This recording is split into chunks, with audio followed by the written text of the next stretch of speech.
tiny grinds. You've been located and are instructed to surrender. Remain in place with your hands up.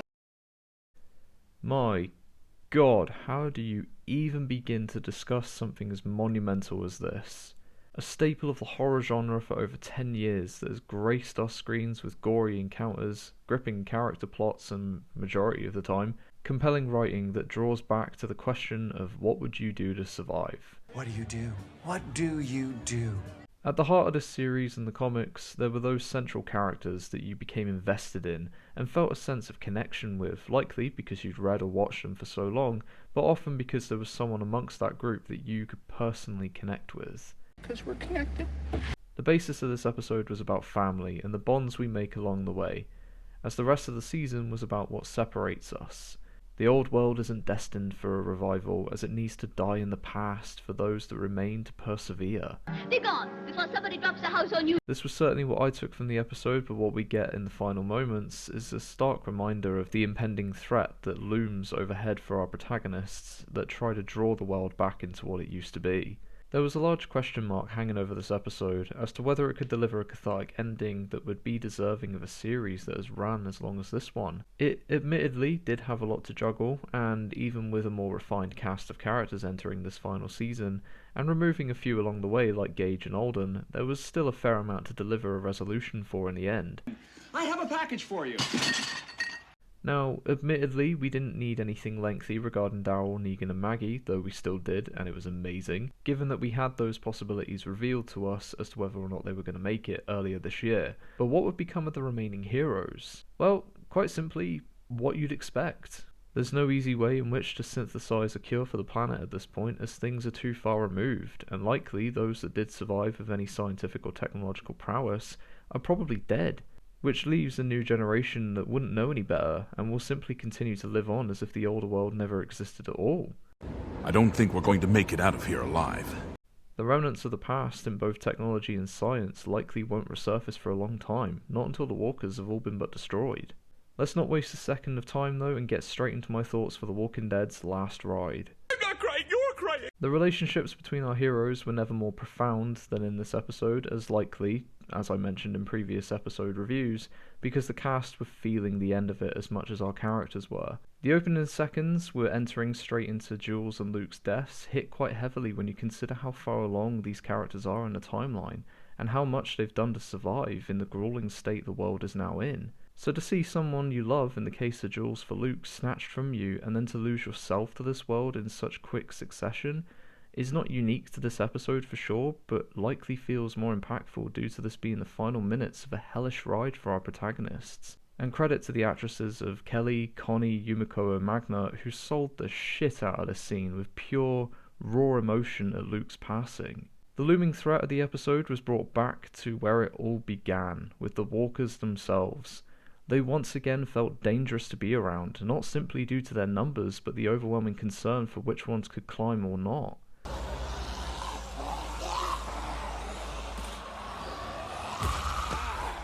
What the fuck? The variants were only used for a few moments throughout this episode, like snatching people back aggressively, climbing a truck and breaking the glass door down, but they were still effective nonetheless, and rather unsettling to consider that there's still likely quite a few of them out there. Speaking of which, for eagle-eyed fans, you were rewarded with gentle acknowledgements to the first season in the case of a walker picking up a rock and breaking down the door, the walkers climbing the van, and Daryl positioning a bed in front of Judith's room in the hospital, which were all nice parallels to the department store, the tank, and how Shane gave Rick a chance at survival in the opening season. Not to mention the fact that we did start the first 10 minutes of this episode in a very similar location to where we began the whole series. The tension felt lost somewhat regarding Pamela and the Commonwealth's involvement in this episode, as we spent most of it dealing with the Horde that they'd been setting up for the majority of the third of the season, and establishing everyone's stakes in this game and everything beyond this battle. That for me though was okay. I appreciated the restraint they used in the final episode, as they went for spectacle when it works, not indulging themselves for one last time.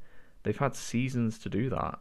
I said last week that Daryl should be the one to strike the last blow on Pamela, and in a sense, he did.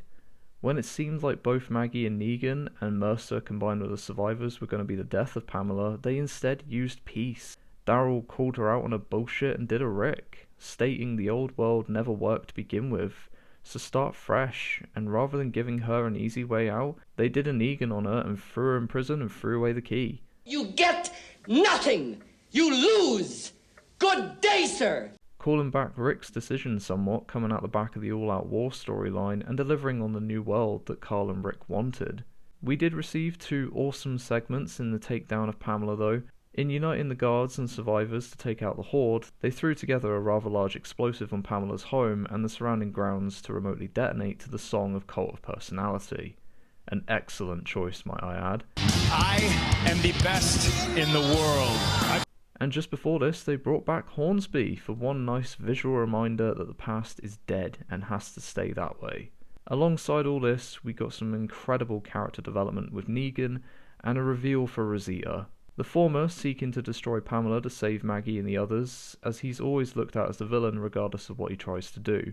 So Negan felt it was in his best interest to solve the problem with Pamela and relieve any of the backlash that Maggie might receive if she was the one to go ahead and kill her. They have a rather tense interaction where Negan apologises for what he took from Maggie all those years ago, and it works extremely well, especially given the delivery from Jeffrey Dean, who once again almost stole the fucking show. As for the latter, we unfortunately said goodbye to Rosita. After seasons of what felt like a lack of interest in her character in terms of writing, she became the belligerent badass once more and saved her daughter. They brought her back into the limelight once more with an emotional send-off that was even more heartbreaking and interesting when you consider that actually the lack of involvement she's had was actually rather important by the end, as every character felt a connection to her, even if she wasn't actually doing anything in the episodes. To have her death take place after the final confrontation with the Horde was a stark reminder for Judith in this instance, who played silent witness to Rosita revealing to Gabriel what has happened, that sadly you'll still lose loved ones even when you're strong enough to protect them.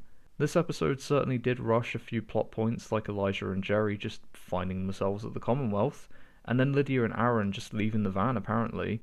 Couple that with the quick ending for Jules and Luke, there was only so much they could do, and I can understand that. I can certainly see the issues that people might take with this finale, but the way we closed out was an ending I feel the show deserved, as it cast the world of The Walking Dead in colour for the first and likely final time. Gone were the monochromatic lenses of the world, and we were finally witnessing what Carl and Rick wanted. To cut to a little over a year later in the timeline, and have a brief catch up with our heroes, firstly served to set up Maggie, Negan and Daryl for their spin-offs, but also served to inform audiences that our group are going to be okay. We need not worry about them going forward, as they've received their happy endings, and in the case of the Commonwealth, Alexandria and Hilltop becoming a universal community, and establishing a life for those involved that everyone wanted from the beginning, it just feels deserving and earned. It obviously isn't a utopia, but it's better than what's beyond the walls.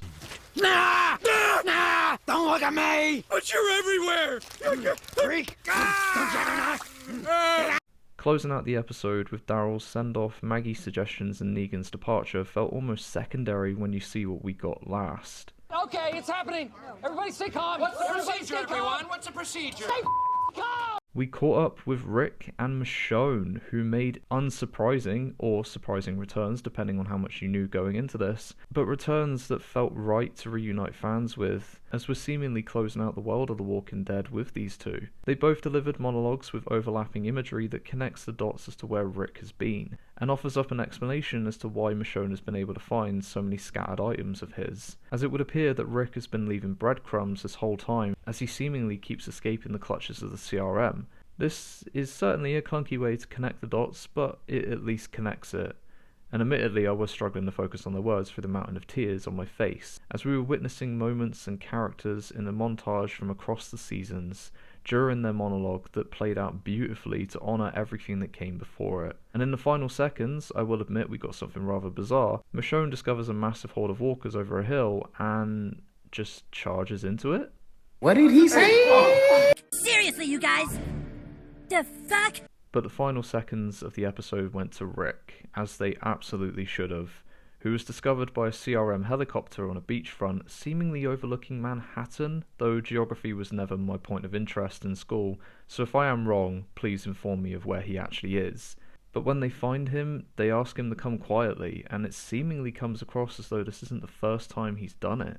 If this is indeed Manhattan, and my assumption is correct, this could tie nicely into Negan and Maggie's series and possibly reunite them, but right now, I'm struggling to figure out where the spin-offs are actually heading, other than the CRM seems to be the last big boss battle for our heroes. And that's it, everybody. That's how we conclude the story of The Walking Dead. Do I feel that this finale was what the series deserved? I think so. I won't deny it has some coherency issues with previous episode plot points, but I think it served its purpose, and we got a reminder that Daryl's happy ending won't happen just yet. Negan is still out there, though I do wonder where Annie and the baby are, and Maggie appears to be thinking about something bigger, which obviously sets everything up for the future, and we got brief glimpses into Rick and Michonne. If I'm honest, I just enjoyed seeing our heroes reunited for one last stand. We got some beautiful, emotional moments between characters that felt cathartic, especially in the case of Negan and Maggie, who had a brilliant sit-down moment where Maggie confirms to Negan that she'll never forgive him or forget his actions, but he's earned his place among them. Though cut to the dinner sequence seconds later and then see him as an outsider still was rather disheartening, but at the same time was also heartwarming to see Daryl give him the nod of acceptance.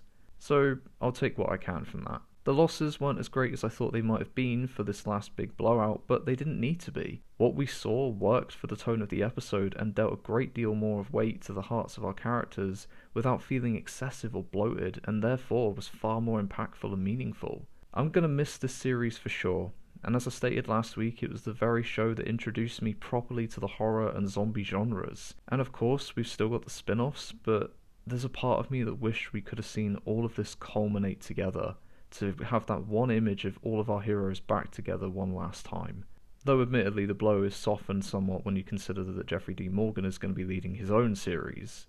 That's going to do it for me though, everyone. Thank you so much for joining me on these reviews. I will be doing a retrospective review of the entire Walking Dead series in the near future, where I'll offer up my thoughts for how I felt about the show as a whole, and what it did wrong and right, and how I think it could improve going forward in the spin-offs. If you like this video though, please hit the like button as it helps things out immensely. Drop a comment down below, let me know what you thought of the finale, and subscribe for more content down the line. Until then though everybody, thank you so much, take care, and I'll see you soon.